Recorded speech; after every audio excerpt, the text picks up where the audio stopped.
negative blood, just everything. Wow, thanks. Don't be an ass. All right. Now, in order for us to figure out our blood type, or in order for you to figure out anybody's blood type, the blood type that you have is based on a system we call the ABO system.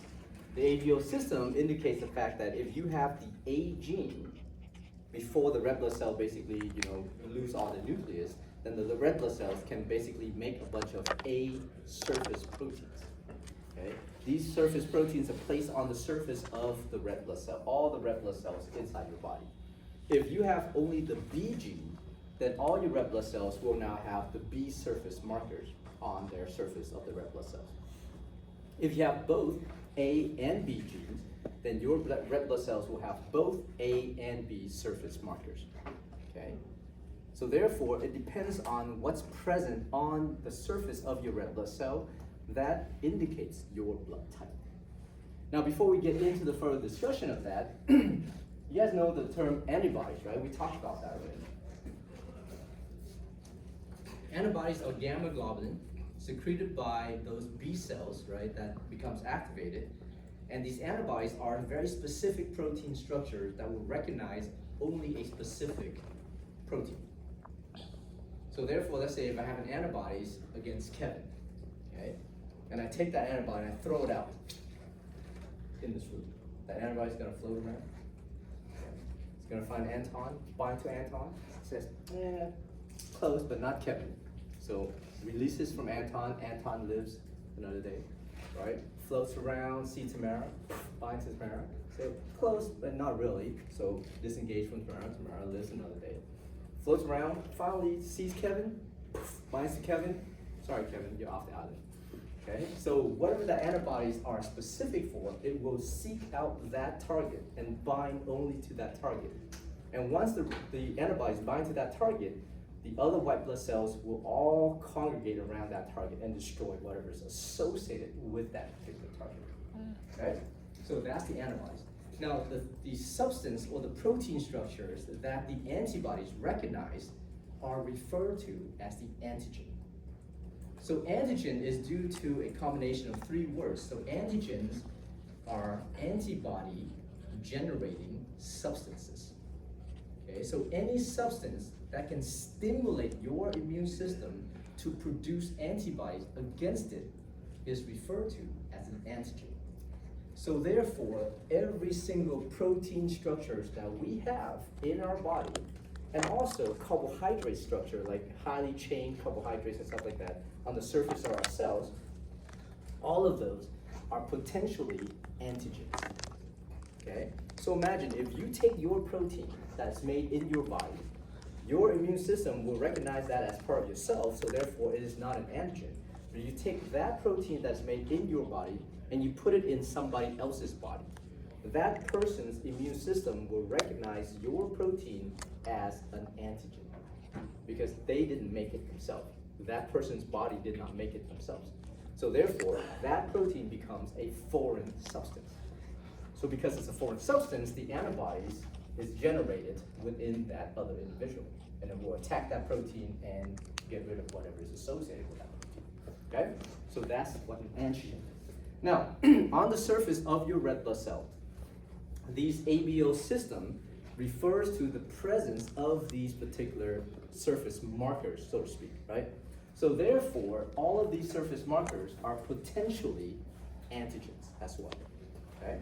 So we're gonna break this down this way.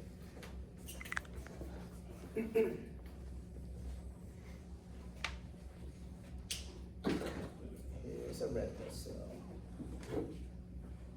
Here's another red blood cell.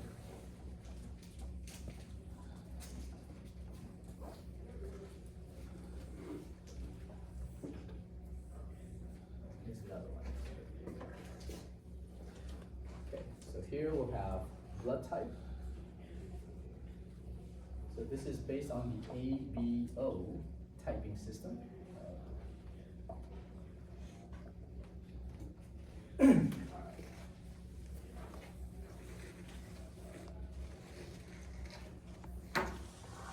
So imagine on this red blood cell, there are these surface antigens.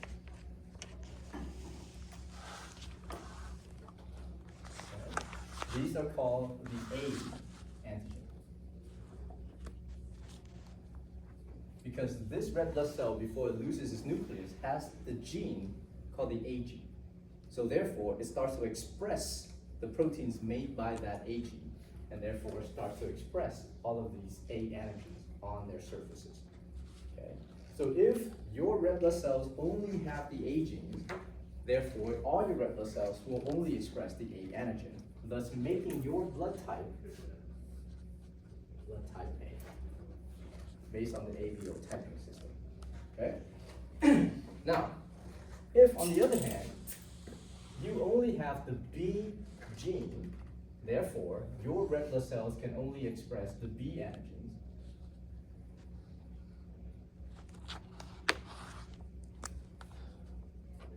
So these are B antigens.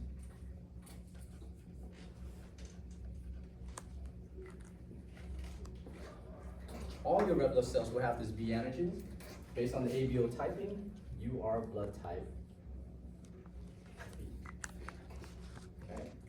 If your red blood cells contain both genes, both the A and the B gene, then all your red blood cells will contain the A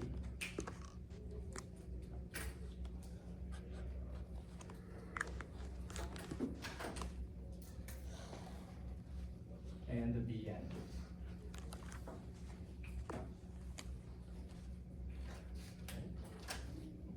So according to the ABO typing system, you are blood type AB. If your red blood cells do not contain the A or the B gene, you will not express any of these surface antigens. And so therefore, you are blood type. Make sense? This is just according to the ABO typing system. Now, in order for your blood to preserve and to ensure that all the red blood cells inside your body has the same surface markers, which means there should not be any other type of red blood cell mixed within your blood, mixed within your circulation. To ensure that that is the case when you're born, we have what we call preformed antibodies.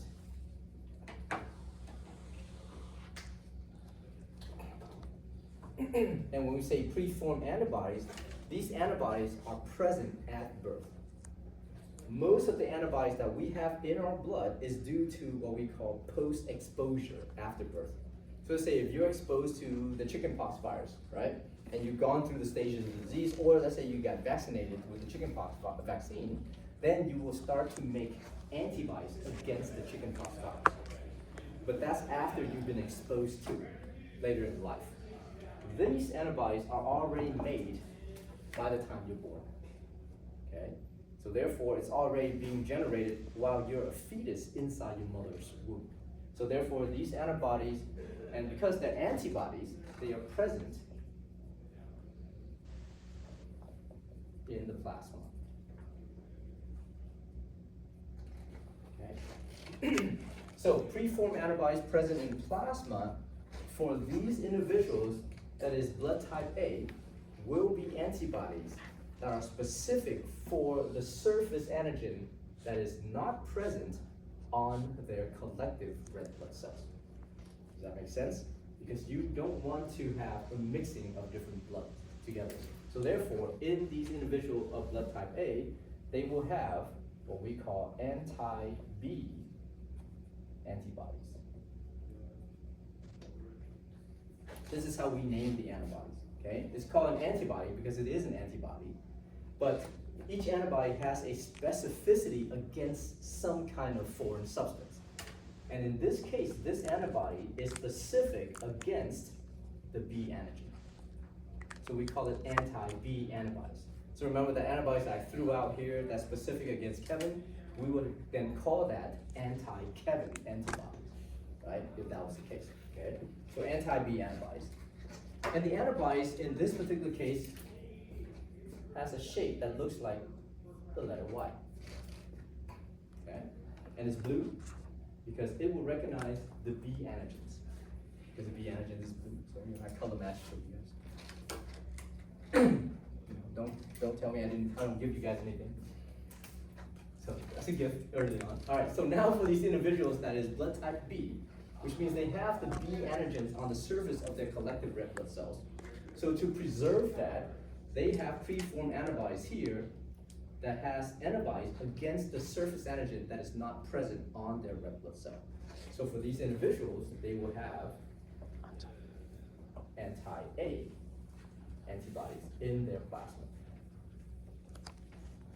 Okay. Anti-A antibodies basically will look like that. Okay. Because these guys will specifically recognize the A antigens. Okay. For these particular red blood cells, or this individual that has AB blood, they have both the A and the B surface antigens. So it makes no sense for them to have any of those antibodies. Because if they have those antibodies, these antibodies will bind to these antigens and destroy their red blood cell, which kind of defeats the purpose, right? So therefore, for preformed antibodies, the AB individual will have neither. Okay. For the individual of blood type O, since they don't have any of those surface antigens, as a preformed antibody goes, they have both.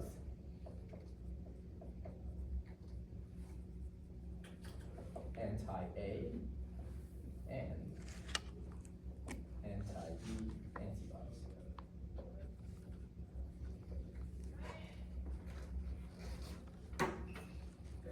So for these individuals in their plasma, they will have that antibody, and they will also have this antibody.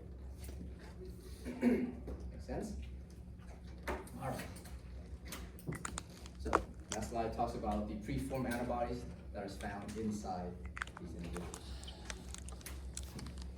individuals. Now, what happens if you inadvertently transfuse the wrong blood type into another patient? Okay, so let's say you're working in the blood clinic, in the health clinic, right? And you're responsible for the transfusion of blood to a patient that needs that blood. So understand, when a patient gets a transfusion, it's because that patient hasn't made enough red blood cells to transport oxygen throughout their body. So therefore, to help them transport oxygen, you are giving them a huge amount of red blood cells, okay, for that purpose. So your job is to, first of all, match the blood type you have of this patient. And then you will introduce that blood into the patient by hooking it up to a transfusion machine, turning it on, and allow for these red blood cells to be introduced. When you are transfusing the patient, you are only giving the red blood cells. You're not giving the plasma, you're not giving anything else, you just donate, or you're just transfusing red blood cells into that patient, okay?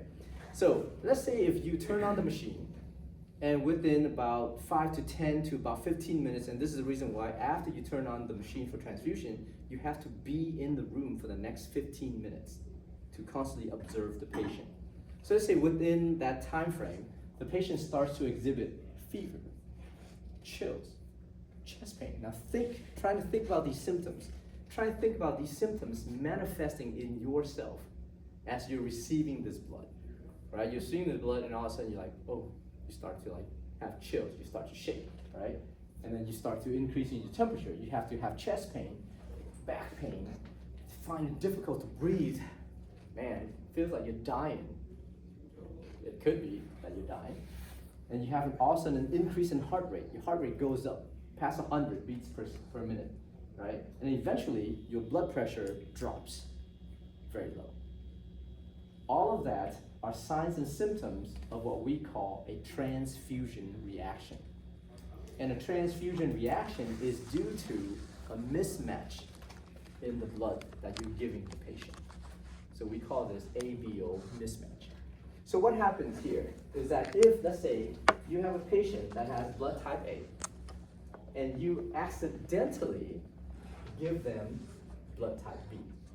As soon as these red blood cells enter this patient's circulation, they have a bunch of anti-B antibodies inside their plasma.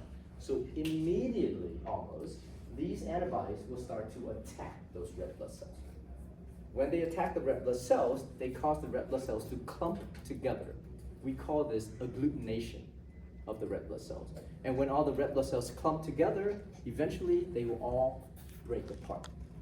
So agglutination resulting in lysis of the red blood cell. And when the red blood cells break apart, all of the contents inside the red blood cell spills out, and the other white blood cells starts to come in and react aggressively against those intracellular contents. And that's how you have these symptoms. Okay?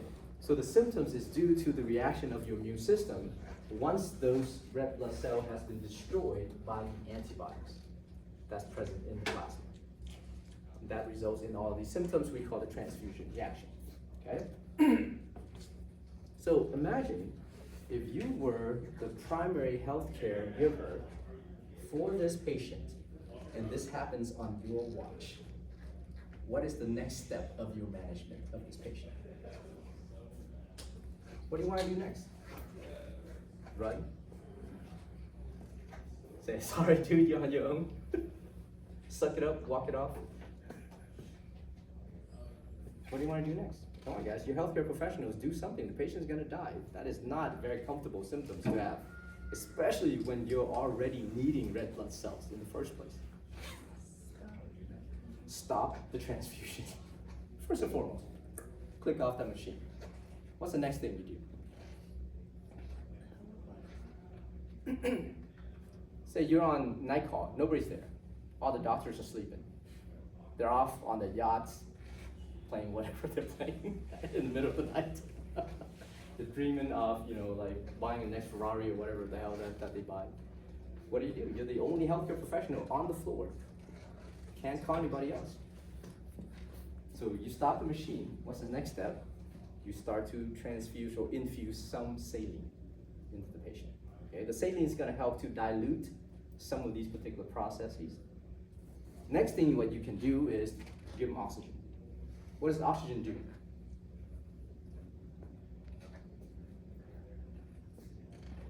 What do you think? Like just put like a nasal cannula and then turn on some oxygen for the patient. What do you think the oxygen is going to do? Absolutely nothing. But why do we do that? Because the patient feels like we're doing something for them. Okay? It's all a placebo effect, so to speak, right? Because you can't really do anything for this type of reaction until your body gets rid of all of these cellular contents. And then the symptoms start to dissipate. You can give medication to kind of support some of this stuff, right? You can give some saline to kind of help to reduce some of these particular symptoms and stuff like that, but it's also time dependent for the body to basically metabolize and get rid of all this stuff, and they'll feel better. Okay, so now that, let's say they recover, they feel better, you stabilize the patients, you call the blood bank, you get the right blood, and you transfuse the patient once again, right? Of course, the patient's not gonna like you very much at this point. And the patient's like, can you give me another nurse or another person? They're like, sorry man, I'm the only person here managing like 200 patients, okay? So if you're gonna have to wait for me to come back to you, I don't know, it'll be morning by the time I get back to you, whatever the case is. So you're gonna transfuse the patient again. Now let's say the patient is, completed his transfusion, no issues. What do you need to do that's the most important thing in your career at this point?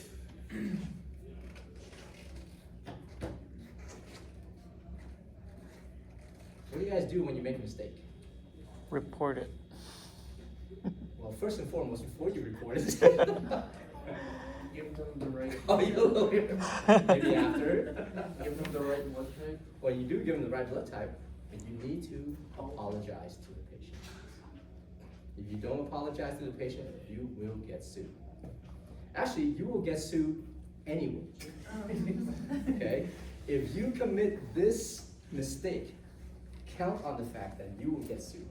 Now, of course, it's not you getting sued, but it's the hospital that gets sued, or the clinic that you work for gets sued. And they don't like that. They have to spend money on lawyer fees, they have to spend money on you and stuff like that, and you're the one who made this mistake.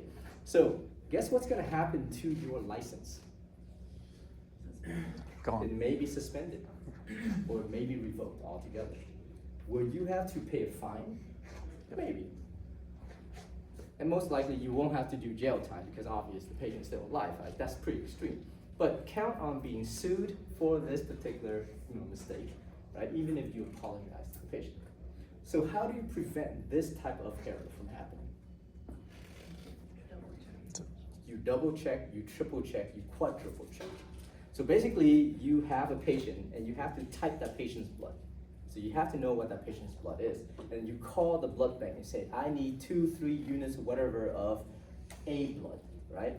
We're gonna get into the deeper discussion of this because there's more to this particular blood typing. So let's say in this scenario, you just say, yeah, I need 2 units of A blood, and you call down to the lab. So then when you walk down there and you pick up the blood, the technician gives you the blood and reads back to you, this blood is for this patient, and the medical record number is so, and so, and you have the medical record number on hand. You say, yes, this is the patient, that's the medical record number, I confirm, or I concur, right? And they read it again, you concur the second time, so that's twice, so that you don't have any errors. Take the blood, you take it back to the patient's room. Before you transfuse the patient, you have another person, another nurse, another healthcare professional, your colleague come in to also confirm the patient. So the patient, typically, if you guys go to the hospital, they give you a band, right? And the band has your name and your medical record number, date of birth, whatever the case is. So therefore, nowadays, you just scan it. But I really advise you guys to read it in addition to scanning it, okay? Because that scanning is imperfect sometimes, okay? So therefore, you can scan it, you can read it, and therefore, when you read it and you confirm it on that bag of blood, then you can say, yep, this is the same patient, that's the same blood type, you hook up that bag, you transfuse the patient. Shouldn't be any problem. Now let's say if you did all of that, and you still have a transfusion reaction, where do you think the errors occurs at? In the blood bank. Will you be absolved from the lawsuit? No. You still be part of the lawsuit. But most likely you won't have to, pay a fine or get your license suspended. Okay. So make sure healthcare is important in the sense of specificity. Whatever you guys do, you must be very vigilant. This is the reason why I make you guys pay attention to the details in the class. Okay? This is the reason why when you write down an answer, it has to be a detailed answer, so to speak. Otherwise, if you just vaguely go through this and answer it any way you want, and it doesn't really basically address whatever that question is, you're missing some of the details. If you miss the details when it comes to patient care, you will kill a patient. Okay? So don't kill patients. That's the golden rule of healthcare. Okay, so this is what agglutination looks like. Okay, so here's your red blood cell. On the red blood cell, there's these particular antigens here. So this is the A antigens, therefore making this blood type A blood. Here's a red blood cell with the B antigens, making this type B blood. And you have these preformed antibodies, the anti-B antibodies here and the anti-A antibodies there. And so therefore, if you cross-react these things, the anti-B antibodies will bind strongly to the B antigens, cause these red blood cells to clump together or agglutinate, and they lyse and they break apart. When they break apart, we call this a positive agglutination reaction. And you see in this scenario, there's a bunch of fragments of cell.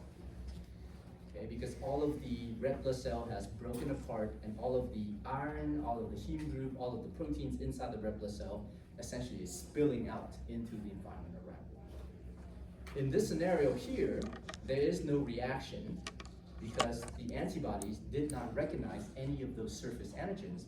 So because of that, the blood stays in their liquid form. Okay? None of the red blood cells are broken in this scenario, so we call this a negative agglutination reaction. Imagine this happening drastically in the patient's circulation. We're not just talking about one blob, we're talking about like millions of red blood cells just popping, breaking apart because of a mismatch. Okay? That's why you have that excessive symptoms that the patient experiences. All right, now that being said, there's another surface marker that is important for the purpose of the identification of that surface marker on these red blood cells. That surface marker was first isolated in rhesus monkeys. So therefore, we used to call this the rhesus factor. what we later found out is that human red blood cells also have these surface marker that looks almost like the rhesus factor. And it's so similar, there's only about a 5% difference in the amino acids that makes up that particular protein. So because it's slightly different, we no longer call this the rhesus factor, but we still retain the RH, so therefore we call this the RH factor. And the RH factor is also referred to as antigen D, or D antigen. There's also E and F as well. But the D antigen that represents the RH factor is the most common in the general population. Okay, so now if the patient has this D antigen on their red blood cell, so imagine this red blood cell has the D antigen.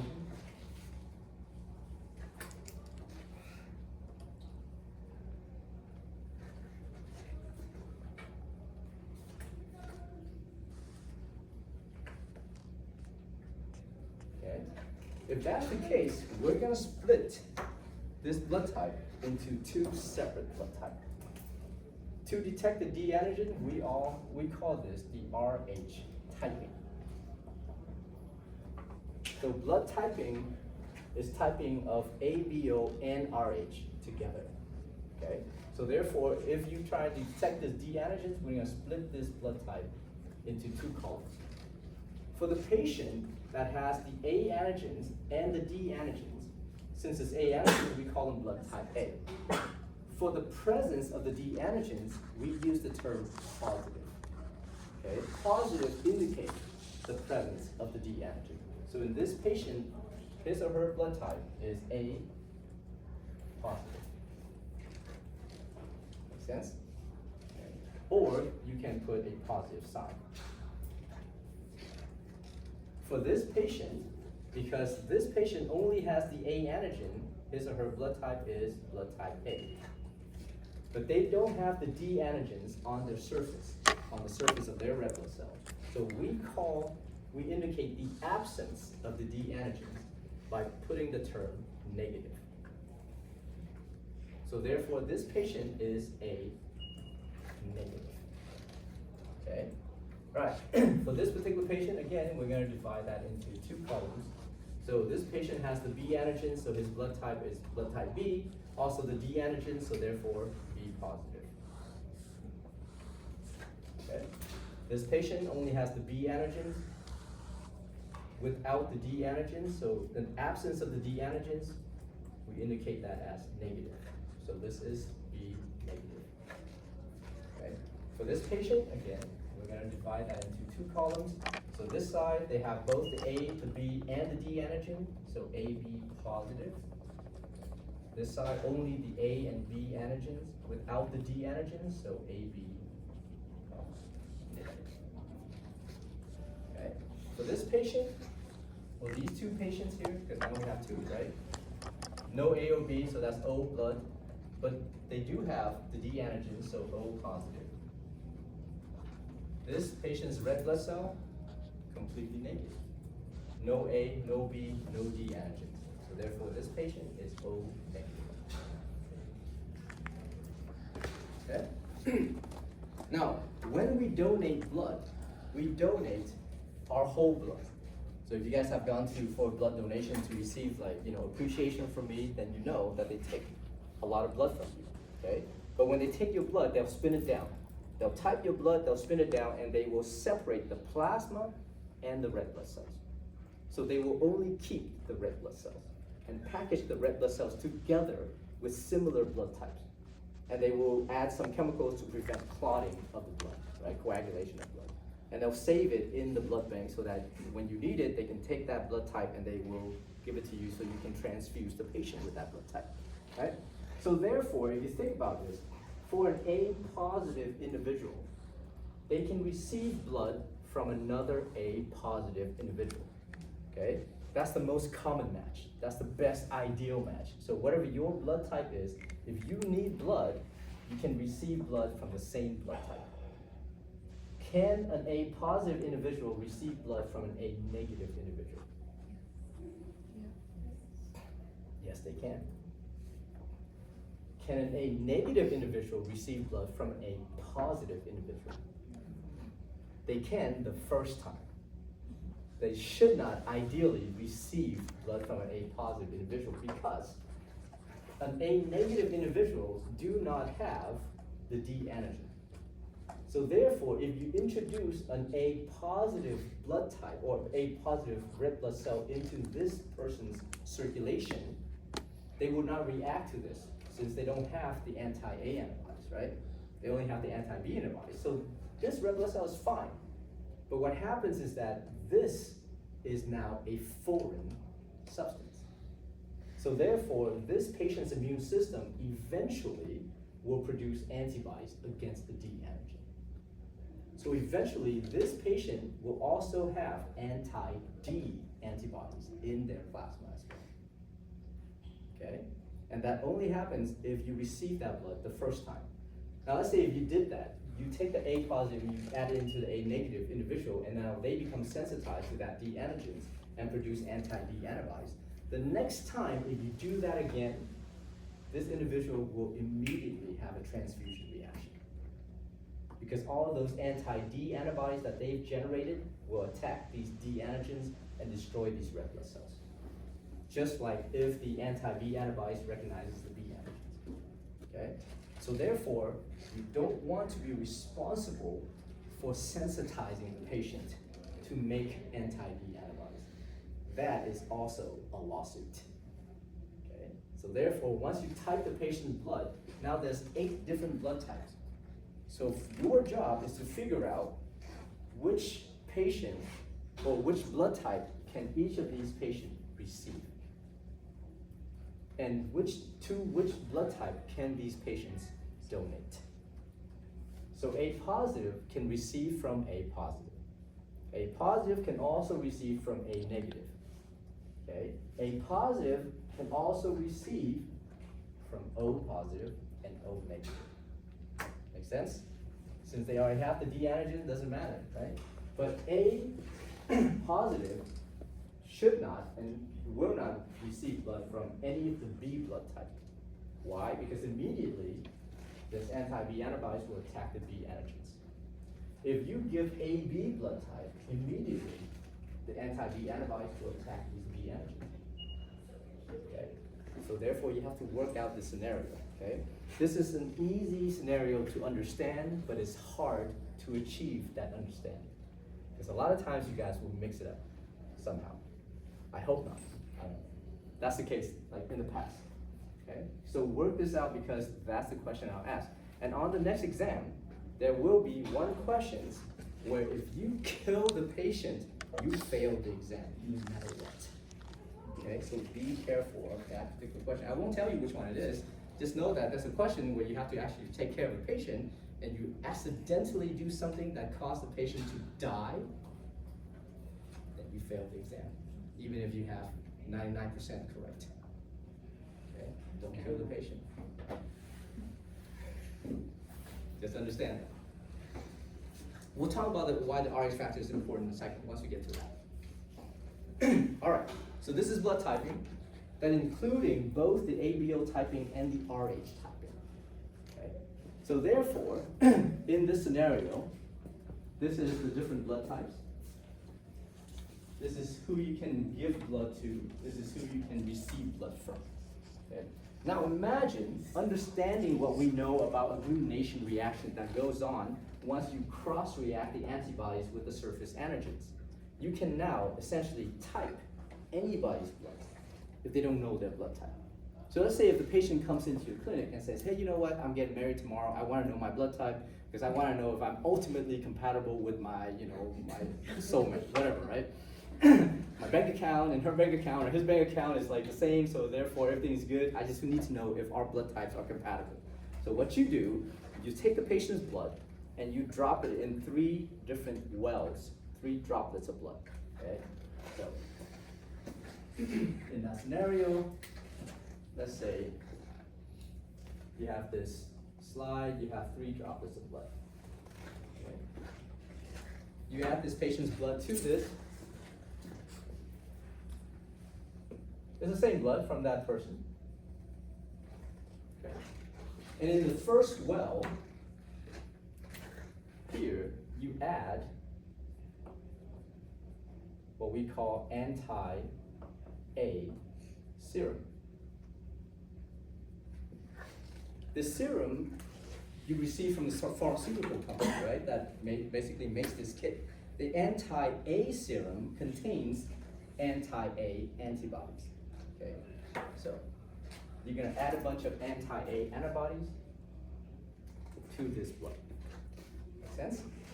All right, in the second well of blood, you add anti-B serum, which contains a bunch of anti-B antibodies. Okay. And the third drop of blood, you add anti-D serum.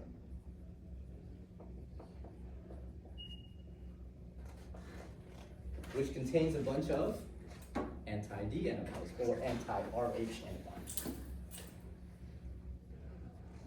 Okay. And you simply just rock that slide at room temperature for 30 seconds to 2 minutes. Depends on what the kit tells you to do. Okay, so you just place it on a rocker and just gently rock it back and forth, or you can just basically place it on the tabletop and just kind of agitate it, gently so that the blood doesn't splash all over the place, right? Or you can just leave it by itself and maybe just stir it, whatever the case is. Now, at the end of that, you look for a glutination reaction that's going on. Okay? So let's say, for example, if you've done all of that, and in the result of this patient here, in this droplet of blood, you see a positive agglutination reaction. If there's a positive agglutination reaction in this drop of blood, Type B. what does the patient have on their red blood cell? They have B antigens. They have, B antigen. which antigen do they have on the surface of their red blood cell? B antigens. So far, the only thing you know is that they have the A antigens on the surface of their red blood cell. How do we know they have the A antigens on the surface of their red blood cell? Because you've added the anti-A antibodies, and the anti-A antibodies have caused a positive agglutination reaction. So the only reason why the anti-A antibodies causes the red blood cells to break apart is because it has recognized the A antigens. So therefore, this patient's red blood cell has, at least for now, right, at this point, the A antigens. Okay? In the second drop of blood, you have a negative agglutination reaction. So in that scenario, if you look at here, in the second drop of blood, when you add the anti-B serum, it stays liquid. So none of the red blood cells has broken apart. What does it tell you about the B antigens on this patient's red blood cell? Do they have it or not? No. They don't have it, okay? Good. And in this red blood cell, in this droplet of blood, you add the anti-D serum, which contains anti-D antibodies, and you do have a positive agglutination reaction. So what can you tell about the presence or absence of the D antigens on this red blood cell? Is it there or not? It's there. So what's the patient's blood type? A positive. So therefore, this patient's red blood cell looks like that. Not exactly. So it's not a true representation. All right. So being A positive, who can this patient donate to? A positive. Can they donate to A negative? No. Can they donate to any of the B? No, because the B have the anti-A antibody. Can they donate to the O's? Anybody that has O blood? They cannot, Oh. because in the plasma of those patients, they have anti-A antibodies that will destroy those red blood cells. Can they donate to AB positive? Yes. Yes. Can they donate to AB negative? No. No. There's only 2 scenarios where this patient can donate their blood. Which blood type can this patient receive? Can they receive A positive? Yeah. Can they receive A negatives? Yes. Can they receive any of the Bs? No. Can they receive AB positive No. or AB negative? No. Can they receive O positive? Yes. Yes. Can they receive O negative? Yes. So there's 4 scenarios where this patient can receive blood. Now your job is to work out for every single blood type who they can receive from, who they can donate to. Now if you look at this board, there's one particular blood type that can receive blood from virtually anybody. So that patient will never have a transfusion reaction, ever, okay? That person is AB positive. First of all, they have none of these preformed antibodies on the red blood inside the plasma, so they can receive everything. And they also have the D antigens, so they will never become sensitized to the D antigens, which means it's safe to give this patient every single blood type that we have, okay? We call this patient the universal recipient.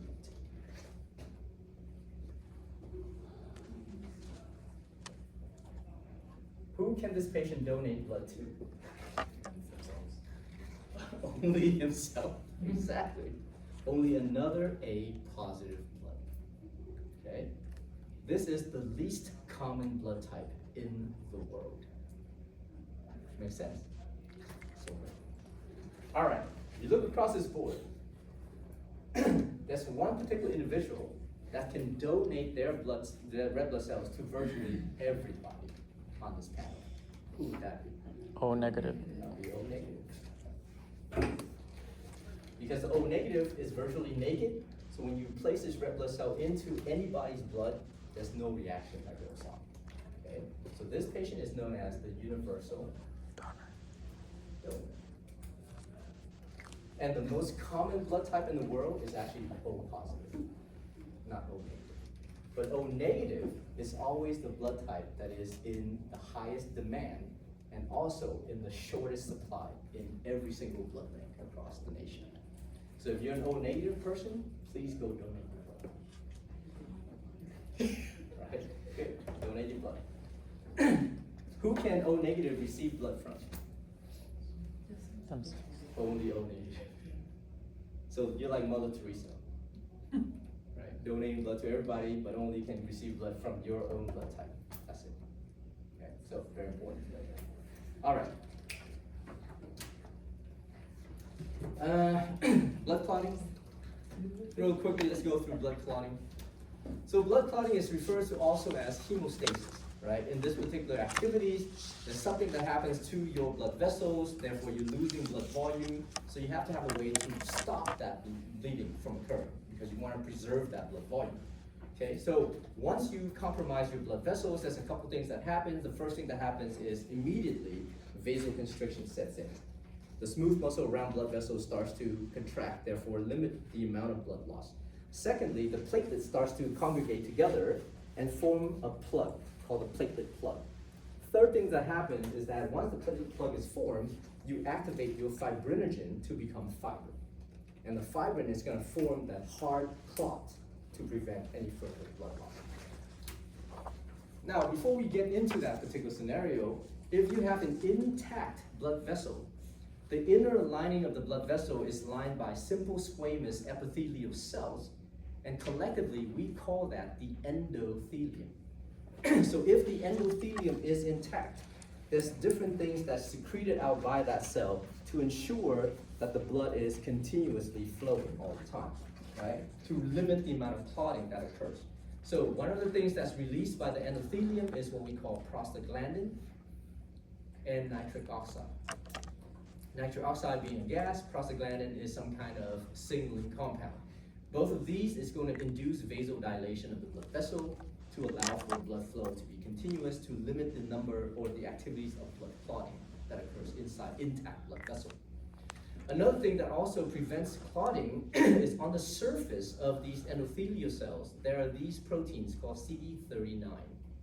And CD39 is going to break down ADP, which is adenosine diphosphate, into AMP and an inorganic phosphate. because ADP is needed for platelets to stick together, right? So when ADP is present, the platelet become much stickier to each other. So therefore, to limit the stickiness of the platelets, the CD39 protein will cut down the ADP into AMP and inorganic phosphate. Now, if the endothelium becomes damaged, if your blood vessels become damaged, immediately the underlying basement membrane becomes exposed. And within that basement membrane, there's a bunch of collagen fibers and proteins and stuff like that, one of which is this particular structure called the von Willebrand factor. Von Willebrand factor can be placed inside the connective tissue or can be flowing inside the blood itself. But in any case, once you have a damage